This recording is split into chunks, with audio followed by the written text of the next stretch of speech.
So what we're going to be looking at here is the importance of stretching, especially for some of my rowing athletes.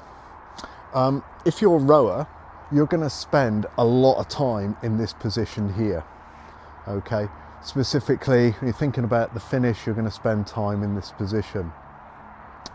So we spend a lot of time talking about posture, but I want to specifically talk about the hip flexors because it is a question that I've had from a couple of rowers just lately. So if you think about the mechanics of being in the boat, your feet are actually attached to the boat. Okay, so coming away to the finish, we're looking at obviously legs, glutes. Coming back up the slide, we're going to pull ourselves back up the slide. Okay, and although that is a recovery movement, we are still pulling ourselves from our attached feet back up the slide. So if you think about your hip flexors, there's two main muscles that make up your hip flexors.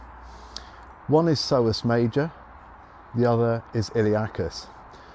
And part of that hip flexor complex attaches to your lumbar spine.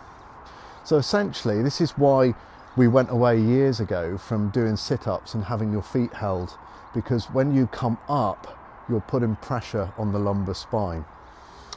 So if you think about a general session on the water, rowing, how many times you come back up the slide, you're using your hip flexors to come back up the slide each time.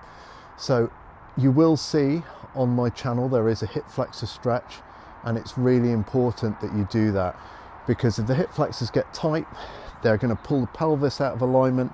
That is going to make holding this body position and applying power more difficult, essentially leading to injury. So I hope that helps you out for the rowers.